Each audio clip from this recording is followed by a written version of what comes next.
Hello everyone, स्वागत है आप सभी का मैट कैम्प क्लासेस में। And today in this video we are going to discuss the upcoming CSIR NET exam. तो जो अभी CSIR नेट का एग्जाम होने वाला है उसके बारे में आज हम लोग डिस्कस करने वाले हैं कि आखिरकार किस तरीके से हमें उस एग्जाम की अगर हम तैयारी कर रहे हैं तो what we should do in last 2 3 4 days. ये जो भी आपके लास्ट के 2 दिन बचे हैं, 1 दिन बचे हैं या फिर 4 दिन बचे हैं, इन दिनों में आपको किन किन बातों का ध्यान रखना चाहिए, इस बारे में आज हम लोग डिस्कस करने वाले हैं। So it's been for me at least 5 years since I have been watching all the students, all my friends, all my colleagues who are attempting this CSIR NET exam. तो उसके बेसिस पर जो जो important points मुझे लगेंगे वो मैं आज आप सभी के साथ शेयर करूंगा। ठीक है, सो डिस्कस करते हैं, स्टार्ट करते हैं। देखिए, एग्जाम आपके 2 3 दिन 4 दिन बाद आपका एग्जाम होने वाला है। 4 दिन बाद नहीं, वैसे जिस दिन मैं ये वीडियो रिकॉर्ड कर रहा हूँ ये 14 सितंबर की मॉर्निंग है और 18 सितंबर को सुबह 9 बजे से लेकर 12 बजे तक आपका CSIR नेट केमिकल साइंस का एग्जाम होने वाला है। बाकी 16 को भी एग्जाम्स हैं, 17 को भी हैं, 19 को भी हैं। तो वो भी हो सकता है आप लोग बाकी केमिकल साइंस के अलावा जो स्टूडेंट्स हैं वो भी इस वीडियो को देख रहे हो। तो उन सब के लिए मैं कुछ बातें बता देता हूँ। देखो, सबसे पहली बात है कि आपको जो ये लास्ट 2 3 दिन बचते हैं इसमें क्या इंपॉर्टेंट हो जाता है। सबसे पहली बात इंपॉर्टेंट ये हो जाती है कि ये टाइम आपके लिए काफी इंपॉर्टेंट होता है। You don't have to waste any single hour in this time. Okay, सबसे इंपॉर्टेंट बात क्या है कि ये जो लास्ट के 2 3 4 दिन होते हैं ये पूरा का पूरा टाइम आपका अपनी किताबों में, कॉपी में, आपकी पढ़ाई में लगातार गुजरना चाहिए। कई बार ऐसा मत सोचना कि जितना पढ़ना था पढ़ लिया, सब लोग कह रहे हैं कि अब तो कुछ करने की जरूरत नहीं है, अब तो सब कुछ छोड़ दो और लास्ट 2 3 दिन में आराम से एंजॉय करो, चिल करो और जितना हो सके रिवाइज करो। ऐसा नहीं करना है। सेकेंड इंपॉर्टेंट थिंग, जो आपकी पढ़ाई है उस पढ़ाई को आपको कंटिन्यू सीक्वेंस में रखना है। मतलब क्या कहने का है, कहने का मतलब ये है कि आपको पढ़ाई एटलीस्ट 6 to 8 आवर्स डेली पढ़ना ही पढ़ना है, उससे कम मत पढ़िएगा। जितना आपने अभी तक पढ़ रखा है उसे एक लास्ट टाइम रिवीजन आपको जरूर कर लेना है इस समय में।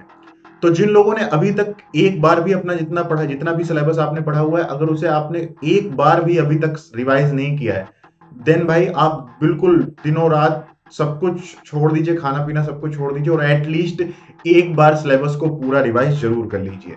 जिन लोगों ने एक बार रिवीजन कर रखा है वो भी एटलीस्ट एक बार रिवीजन और करें। रिवीजन तो जितनी बार हो सके उतनी बार हर टॉपिक का रिवीजन जरूर करें।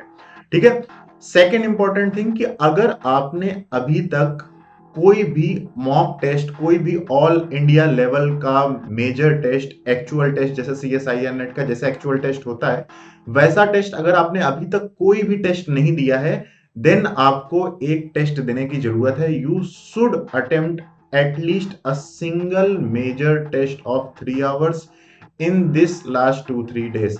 अगर आपने अभी तक कोई भी टेस्ट अटेम्प्ट नहीं किया है, अगर आपने इससे पहले 1 या 2 मेजर टेस्ट अटेम्प्ट कर लिए हैं और उससे अपने आप को एनालाइज कर लिया है और वहां पर जो आपके वीक पॉइंट्स आपको लगे हैं आप उन पर वर्क कर रहे हैं, then it is good to go. But दोस्त स्टूडेंट्स जिन्होंने, या फिर दो सीनियर्स जिन्होंने बहुत मतलब पढ़ाई तो कर रखी है, सिलेबस तो कवर कर रखा है, लेकिन अभी प्रैक्टिस अच्छे से नहीं करी है, तो प्रैक्टिस अच्छे से नहीं करी है तो उसके लिए एटलीस्ट एक मेजर टेस्ट आप जरूर दीजिए और उस मेजर टेस्ट को कैसे आप दे रहे हैं उस पर आप ध्यान दीजिए कि आपके कितने मार्क्स आए। ठीक है, सारी बातों को आप देखिए कि कैसे आपके मार्क्स आए, कहां पर आपसे गलतियां रह गई, क्या आपने किया और क्या मिस्टेक्स आपसे हुई जिन्हें आपको नहीं करना है आपके CSIR नेट एग्जाम में। दूसरी इंपॉर्टेंट बात ये थी। अब तीसरी इंपॉर्टेंट बात ये है कि एग्जाम को कैसे अटेम्प्ट करना है, इसके बारे में डिस्कस करते हैं। बहुत इंपॉर्टेंट टॉपिक रहता है ये और बहुत ज्यादा अलग अलग पॉइंट ऑफ व्यूज मिलते हैं और बहुत कंट्रोवर्शियल टॉपिक भी हो जाता है ये, तो उसे भी डिस्कस करना थोड़ा सा जरूरी है।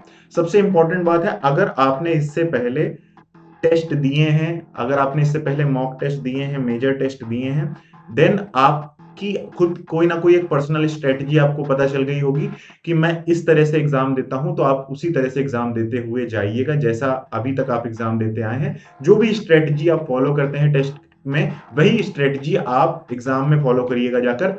एकदम से कोई स्ट्रेटजी चेंज करने की जरूरत नहीं है। अगर आपको लगता है कि मैं भाई स्टार्टिंग से ही स्टार्ट करता हूँ, मैं पहले सेक्शन ए, फिर सेक्शन बी, फिर सेक्शन सी करता हूँ, पहले क्वेश्चन से स्टार्ट करता हूँ, एक सीक्वेंस में ही चलता हूँ, तो आपको वैसे ही एग्जाम को अटेम्प्ट करना है। सेकेंड चीज, अगर आपको लगता है कि यार जिस स्ट्रेटजी से मैं एग्जाम को अटेम्प्ट कर रहा हूं उस स्ट्रेटजी से शायद कुछ गलतियां हो सकती हैं, तो मुझे कोई नई स्ट्रेटजी ट्राई करनी चाहिए। तो जो भी आप नई स्ट्रेटजी ट्राई करना चाहते हैं उसे आपको एक बार एटलीस्ट प्रैक्टिस जरूर करना है। उसके लिए मैटकेम क्लासेस के ऐप पर एक full length CSIR NET chemical science का टेस्ट अवेलेबल है, उसे आप दे सकते हैं। मैटकेम क्लासेस का ऐप डिस्क्रिप्शन में पड़ा हुआ है। 10 रुपए की एक टेस्ट सीरीज है, CSI लाइव टेस्ट सीरीज है CSIR नेट केमिकल साइंस की। उसे आप उस टेस्ट में जाकर, वो आप अगर कुछ नया करना चाहते हैं तो उस टेस्ट में जाकर करिए और एक बार चेक कर लीजिए कि हाँ इससे रिजल्ट्स अच्छे आ रहे हैं या नहीं। मैं पहले ही बता दे रहा हूं, अगर आपने इससे पहले काफी सारे टेस्ट दे रखे हैं और आप एक स्ट्रेटजी के साथ रेडी हैं तो फिर आप उसी के साथ एग्जाम दीजिएगा, कोई दिक्कत वाली बात नहीं है।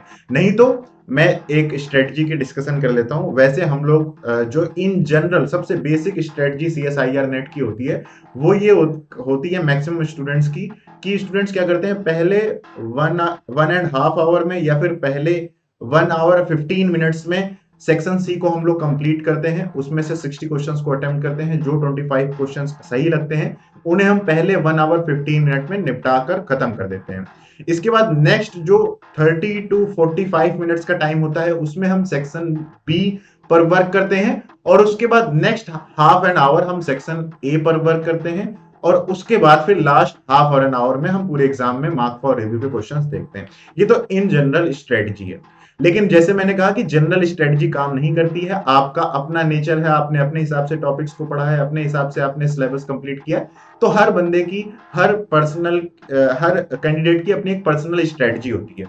जैसे कि मैं एग्जांपल लेकर बताता हूं कि पिछली बार CSIR NET chemical science JRF all India rank 1 Matchem classes की तरफ से ही आई थी। नाम था सर का संतोष कुमार साहू।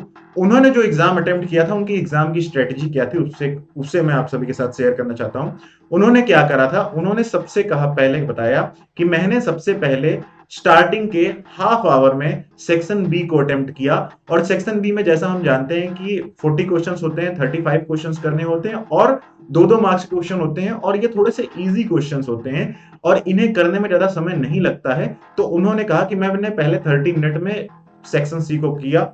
सेक्शन सी में जो जो आसान आसान टू द पॉइंट वाले क्वेश्चंस होते हैं करता करता चला गया। जो भी मुझे 10 20 25 जितने भी क्वेश्चन हो सकते थे मैंने उनको कर लिया क्योंकि उनमें ज्यादा टाइम लगता नहीं है।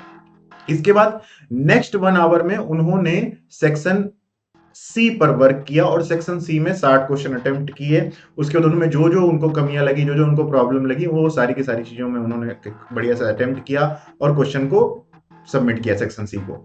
उसके बाद उन्होंने अगले हाफ एन आवर, मतलब 1.5 घंटे हो चुके हैं एग्जाम के, अब अगले हाफ एन आवर में उन्होंने सेक्शन ए को अटेम्प्ट किया और सेक्शन ए को अटेम्प्ट किया। जैसा कि हमें पता है कि जो 20 क्वेश्चंस होते हैं जनरल एप्टीट्यूड के, उसमें इन एन एवरेज 7 से 10 क्वेश्चन ऐसे होते हैं जो किए जा सकते हैं, जिस पर अगर आप टाइम दें तो आपका वो अच्छे से हो सकता है। उसमें थोड़ा सा एप्टीट्यूड यूज करना पड़ता है, लेकिन अगर आप उसे टाइम देंगे तो वो आपको अच्छे नंबर दे सकता है। और अगर आप उसे एग्जाम के बीच में, मतलब जब देते हैं तो आपका दिमाग थोड़ा ज्यादा एक्टिव होता है। कई बार ऐसा होता है कि लास्ट में हम सेक्शन ए को छोड़ देते हैं और उस चक्कर में हम सेक्शन ए के बिल्कुल क्वेश्चन नहीं कर पाते हैं, ठीक है ना। ऐसा ही तेज सर के साथ हुआ था 2017 में, जब उनकी ऑल इंडिया रैंक 6 आई थी JRF में। उस साल उनके सेक्शन ए में सिर्फ 4 मार्क्स ही आए थे, तो अगर उन्होंने उसको बीच में अटेम्प्ट किया होता तो उनकी ऑल इंडिया रैंक JRF 1 आती, जो कि संतोष सर ने पिछली बार किया और उनकी ऑल इंडिया रैंक JRF 1 आई। तो इसलिए सेक्शन ए को बीच में करना एक अच्छा ऑप्शन लगा। मैंने जब उनसे डिस्कस किया, ये मुझे काफी सही लगा, नया लगा। ये बात हो गई। उसके बाद फिर उन्होंने कहा कि जो मेरा लास्ट का 1 आवर था, अब मैंने सुकून से बैठकर जो पहले सेक्शन बी उठाया, उसमें जो क्वेश्चन नहीं हो पा रहे थे उनको किया, फिर सेक्शन ए को देखा और लास्ट 1 आवर में उन्होंने आराम से सब कुछ देख दाख के अच्छी तरीके से एग्जाम पेपर को सबमिट किया। तो ये एक स्ट्रेटजी थी all India rank 1 JRF topper CSIR NET chemical science की। उनके जो भी थॉट्स थे वो मैंने आपके साथ शेयर किए। तो इस तरीके से आप भी अपने थॉट्स के आधार पर ही एग्जाम को अटेम्प्ट करिएगा। अगर आप सेक्शन सी पहले करते हैं 1 घंटे 1.5 घंटे में सेक्शन सी खत्म करते हैं, अगले आधे से घंटे से 45 मिनट में आप सेक्शन बी करते हैं, और लास्ट के आधे घंटे में अगर आप सेक्शन ए करते हैं और आप यही करते आ रहे हैं, आपको उससे अच्छे मार्क्स मिल रहे हैं, then it is very good to go. अगर आप section A section B then section C करते हैं, then it is also very good to go. आपको उसमें कोई भी चेंज करने की जरूरत नहीं है। बस मैंने आपको एक पर्सपेक्टिव बताया, और अगर आप कुछ भी नया ट्राई करना चाहते हैं तो उसके लिए लाइव मॉक टेस्ट मैटकेम क्लासेस के ऐप पर अवेलेबल है, उस पर ट्राई जरूर कर लीजिएगा। तो ये तो थी तीसरी इंपॉर्टेंट बात कि एग्जाम कैसे अटेम्प्ट करना है। अब चौथी इंपॉर्टेंट बात कर लेते हैं। चौथी इंपॉर्टेंट बात ये है कि जो भी आपको, देखिए ऐसा हो सकता है कि आपने अभी तक जितना पढ़ना था आपने सब कुछ पढ़ लिया, ठीक है, जितना भी आपने नए टॉपिक्स पुराने टॉपिक जो भी पढ़ने थे आपने पढ़ लिया, अब उनको आप रिवाइज कर रहे हैं। तो अगर आपने एक बार या दो बार रिवीजन कर लिया है, या फिर मतलब एक दो बार आपने जितना भी पढ़ा हुआ है उसको रिवाइज कर लिया, आपके पास वो चीज पक्की है, और आपके पास कुछ ऐसे छोटे छोटे टॉपिक्स हैं, मैं केमिस्ट्री के बारे में बात कर लेता हूं। जैसे मान लीजिए आपके पास पॉलीमर केमिस्ट्री हो गया, जैसे आपके पास फिजिकल स्पेक्ट्रोस्कोपी मान लो आपने ना पढ़ी हो, जैसे मान लो आपने ग्रुप थ्योरी के कुछ क्वेश्चंस नहीं सीखे हो, एनएमआर, मतलब कुछ ऐसे क्वेश्चंस होते हैं सीएसआईआर नेट में जो टू द पॉइंट डायरेक्टली पूछ जाते हैं। और टू द पॉइंट वाले क्वेश्चंस अगर आपने अभी तक तैयार नहीं किए और कोई भी ऐसा टॉपिक रिमेनिंग है जिसमें आपको लग रहा है कि टू द पॉइंट वाले जो टॉपिक्स हैं, मतलब जैसे पॉलीमर केमिस्ट्री में कुछ 2 ही 4 फॉर्मूले हैं उसी से क्वेश्चन आते हैं, जैसे आपका मैं डिस्कस करूं तो इसके अलावा क्या बात कर सकते हैं हम लोग, अगर जैसे मैं आपसे ये बताऊं कि आपका ग्रुप थ्योरी है, ग्रुप थ्योरी में आपके रमन एक्टिव आईआर एक्टिव पर क्वेश्चंस आते हैं। तो अगर कोई भी ऐसा टॉपिक है जिससे टू द पॉइंट क्वेश्चन आते हैं और वो टॉपिक ज्यादा बड़ा नहीं है, 1-2 घंटे की रिवीजन क्लास से कवर किया जा सकता है, तो उसे आप लोग कवर कर सकते हैं। कब तक? एटलीस्ट 16 की रात तक इतना कर सकते हैं। 17 को कुछ भी नया करने की जरूरत नहीं है, 17 को आपने जितना पढ़ रखा है उतना ही आपको रिवाइज करना है। तो ये आपको अगर टू द पॉइंट वाला कोई टॉपिक मिलता है तो उसे कवर करने में कोई भी मतलब मैं तो नहीं मानता कि कुछ भी कमी है। ऐसा जरूरी नहीं है कि कुछ नया पढ़ना ही नहीं है, कोई तो टू द पॉइंट वाला टॉपिक है यार तो उसको कर लो, उसमें क्या प्रॉब्लम है कि नहीं? हो सकता है उससे नंबर ही आ जाए, बट उससे पहले आपने जितना पढ़ रखा है उसे रिवाइज करना जरूरी है, एटलीस्ट एक मेजर टेस्ट देना जरूरी है। तो ये चौथी बात थी आपके लिए। और पांचवी और इंपॉर्टेंट बात कि भाई आपको ये जो सीएसआईआर नेट का एग्जाम है ना, ये सीएसआईआर नेट का एग्जाम क्रैक करने के लिए ही बनाया गया है। मतलब सेक्शन सी में 25 क्वेश्चन करने हैं 60 में से, सेक्शन बी में आपको 40 में से 35 क्वेश्चन करने हैं, और सेक्शन ए एप्टीट्यूड है जो कि एक मतलब बोनस दिया गया है आपको कि आपको थोड़ी सी केमिस्ट्री फिजिक्स मैथ ना आ रही हो तो थोड़े से बोनस पॉइंट यहां से मिल जाए। तो इसलिए आपको कॉन्फिडेंस में रहना है कि हाँ मैं इस क्वेश्चन पेपर को अटेम्प्ट कर लूंगा, कोई मुझे प्रॉब्लम नहीं होगी, और आपको फ्री माइंड से टेस्ट को देना है। बेस्ट ऑफ बेस्ट स्ट्रेटजी के साथ फ्री माइंड से ही आपको पेपर देना है, उसमें आपको किसी भी तरीके से पैनिक करने की जरूरत नहीं है। एक और लास्ट में इन जनरल बात कर लेते हैं कि आप जब अभी टेस्ट दे रहे होंगे तो इसमें आपके पास 2 सिनेरियोस खड़े होंगे। एक तो आपको लग रहा होगा सब कुछ रेडी है, आप कॉन्फिडेंस में हैं, जिस चक्कर में आप अगले 2-3 दिन अपनी पढ़ाई को कम कर देंगे, मतलब एक हल्की फुल्की पढ़ाई करेंगे। तो ऐसा आप बिल्कुल नहीं करेंगे। आप भाई जितना भी आपके पास सिलेबस है उस आखिरी टाइम में, अगर मान लो आपके पास 10 कॉपी है, 10 कॉपी के आपने नोट्स बना रखे हैं, तो उन 10 कॉपी के नोट्स को आपको रिवाइज करना है, जितनी बार हो सकता है उतनी बार रिवाइज करना है। टेस्ट देने, अगर आपने 1-2 टेस्ट दे लिए हैं मेजर टेस्ट तो फिर कोई बात नहीं, आप टेस्ट मत दीजिए, लेकिन जितनी बार रिवीजन कर सकते हैं, 1 बार 2 बार 3 बार रिवीजन कर लीजिए। एटलीस्ट 16 की रात तक तो करिए ही करिए, ठीक है। 18 को एग्जाम है अपना, उसके केमिकल साइंस का, उसके लिए डिस्कस कर रहा हूं मैं ये पॉइंट। और दूसरी चीज है, अगर आपसे गलती हो रही है, मतलब आपने टेस्ट दिया और आप अंडर कॉन्फिडेंस हो गए, आपको लग रहा है यार होगा ही नहीं, यार क्लियर ही नहीं होगा, कैसे होगा, तो सुनो, सेक्शन सी में 60 क्वेश्चन है तुम्हारे लिए, और 60 क्वेश्चन में से 25 क्वेश्चन करने हैं तुमको। और अगर तुमने सिर्फ और सिर्फ फिजिकल केमिस्ट्री और मतलब 3 टॉपिक है ना, फिजिकल इनऑर्गेनिक ऑर्गेनिक, अगर आप में इनमें आपने एक टॉपिक पूरा अच्छे से कंप्लीट तैयार है, आपका ऑर्गेनिक पूरी अच्छे से तैयार है, या फिर इनऑर्गेनिक अच्छे से पूरी तैयार है, या फिर फिजिकल पूरी अच्छे से तैयार है, ये 3 टॉपिक, आप 3 में से एक टॉपिक आपका अच्छे से तैयार है, और दूसरा टॉपिक अगर आपका 50% भी रेडी है, मतलब ओवरऑल आपका सिर्फ और सिर्फ 50% सिलेबस भी अच्छे से रेडी है, तो भाई आप उसी 50% सिलेबस को अच्छे से रिवाइज कर लो।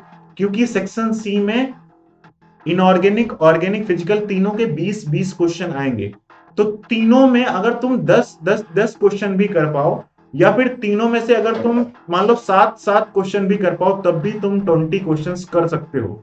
और इन 20 क्वेश्चंस को करने के लिए अगर तुमने 1.5 घंटे भी एग्जाम पेपर में ले लिए तो आपके 80 मार्क्स सेक्शन सी से आ सकते हैं, जिसके बाद सारे के सारे नंबर जो बचे हुए 20 नंबर चाहिए वो आप सेक्शन ए से ला सकते हो। तो CSIR नेट को एग्जाम को क्रैक करना बहुत वेरी मच पॉसिबल है, इसलिए एक पॉजिटिव एटीट्यूड से ही तुम्हें जाना है, बिल्कुल भी तुम्हें टेंशन लेने की जरूरत नहीं है। इसके अलावा अगर आपकी कोई भी डाउट है, आपका कोई भी क्वेरी है, आपको किसी भी तरीके की कोई प्रॉब्लम है इस लास्ट टाइम में, तो आप प्लीज इस वीडियो में कमेंट जरूर करिएगा। हम आपके जो भी डाउट्स होंगे उन सबको क्लियर करने की पूरी कोशिश करेंगे। और जिस दिन CSIR नेट केमिकल साइंस का एग्जाम होगा उस दिन आप सभी से अब मिलेंगे कि कैसा एग्जाम रहा, एग्जाम रिव्यू, एग्जाम के मेमोरी बेस्ड क्वेश्चन, वो सारी की सारी बातें हम लोग उस दिन ही करेंगे। Wishing you all very very best of luck for your CSIR net upcoming exam. Upcoming CSIR NET exam के लिए आप सभी को भाई ढेर सारी शुभकामनाएं।